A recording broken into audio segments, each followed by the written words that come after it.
Curriculum. All right, ladies and gentlemen, here we are in our second video for Module 12. We are going to focus on multiplicative relationships. Multiplicative has multiplication in it, which means our relationships are going to all be related with multiplication. So in this video, you're going to learn how to identify a situation as multiplicative and write a multiplicative equation based on a table, graph, or word problem. So here we're going to start with a little problem. I would pause here, answer this question on your own, and then come back to see what the answer is. Okay, so now that you've solved it, let's go through our answers. This says an event planner is organizing the seating chart at a wedding reception. She has drawn the diagram below. Describe the ratio of tables to chairs. Tables to chairs. So I have 1, 2, 3, 4 tables. And every table has 8 chairs, so that's 1, 2, 3, 4, 5, 6, 7, 8. That's right. So 4 times 8. 4 times 2 is 16, so that's 32. 4 tables for every 32 chairs. Or what if I only look at a unit rate and I only look at 1 table? For every 1 table, there are 8 chairs. Okay. If the wedding now needed 6 tables, how many total chairs would be set up? Well, if I am a 1 to 8 ratio, and now I have 6, I need to figure out how to find the amount of chairs. And you may be saying, well, Ms. Kirkwood, we're just going to do 8 times 6. And you're right. We're going to take 8 times 6, which is going to be 48, I believe. And that's how many chairs we would need. So our equation, we're basically multiplying by 8. 8 is our multiplier in this situation, because if I needed 10 tables, I would just times by 8. 10 times 8 is 80. If I needed 2 tables, I would just times by 8. 2 times 8 is 16, and so forth. So 8 is kind of our key number. If you find that unit rate, you can find your multiplier. All right. So let's take some notes. A multiplicative relationship can be described by the equation y equals mx. Y represents the independent,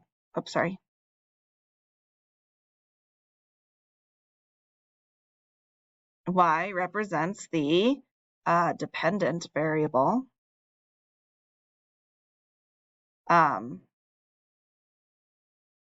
X represents the independent variable,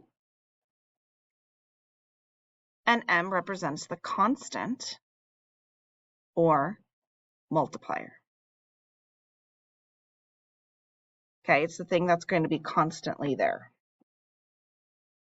Okay, the m value will always remain constant in order for this to be considered a multiplicative relationship.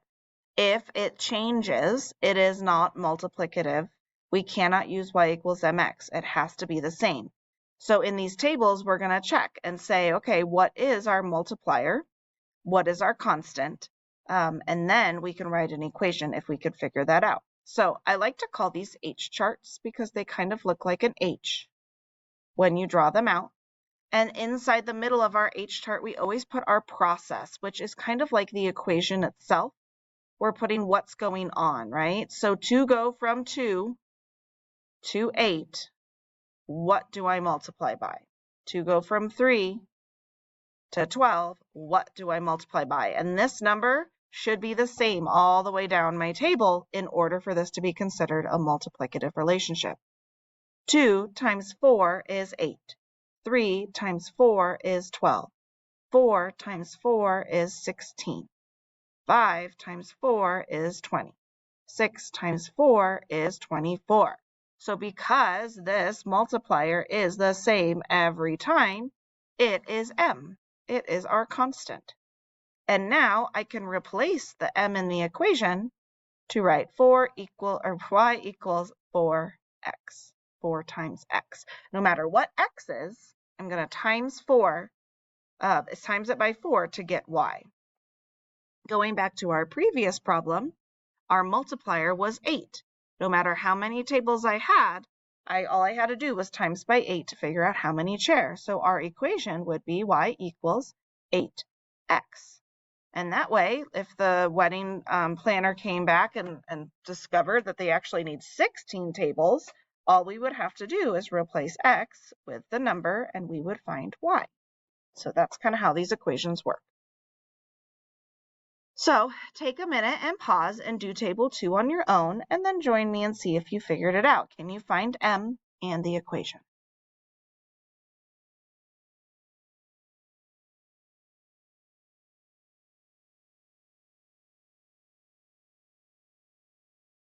So if you have come back and joined me, you have seen that I have written my multipliers as 6 because 1 times 6 is 6, 2 times 6 is 12, 3 times 6 is 18. 0 times 6 is 0. So our multiplier is 6 and our equation is y equals 6x. All right. In a relationship, there are 4 different types of representations. We have equations, we have verbal descriptions, we can make a graph, and we can make a table.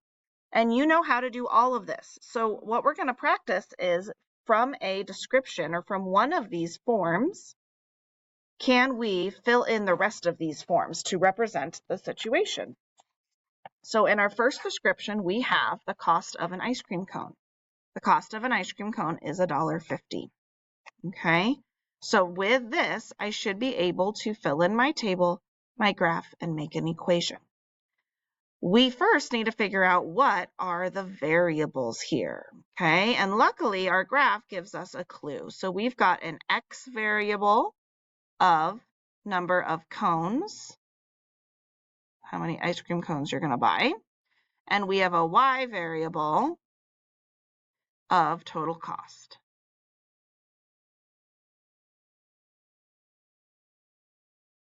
Okay, and they already gave us some numbers here, but we need to figure out is what is the process, okay? If I buy 1 ice cream cone, then what will my total cost be? Well, our problem says that every cone is $1.50.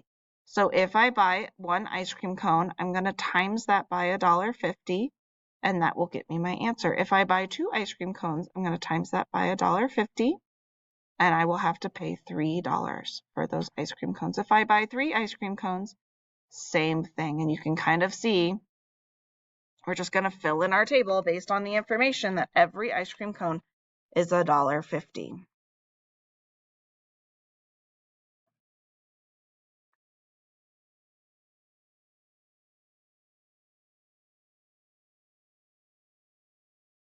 There we go. Now I'm going to use the values in my table, my x and my y, to graph lines. So if x is 1, then y is 150. If x is 2, then y is 3. Loop, doop, doop. Oh, we went up to 6. There we go. Okay. So really quickly, I'm going to talk about the difference between a dotted graph and a lined graph. Okay. So a dotted graph, every dot is representing a value that is true to the situation. I cannot draw a line in this situation because I cannot, if I drew a line, that means that every value in between, right, would also matter. But can you buy half of an ice cream cone? No. So I have to keep this graph in dots because I cannot buy half an ice cream cone, which means that not all values on this line are accurate to my description. So we're going to keep them dots. We're not going to draw a line, but we do need to write an equation. So my equation is going to be y equals mx, but I have to fill in what m is. So what is the multiplier of this description? That's right, it is $1.50. So y equals $1.50x.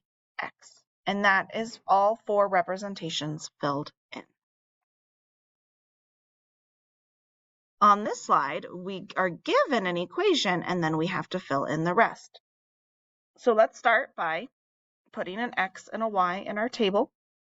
We know the process is going to be times 7 all the way down.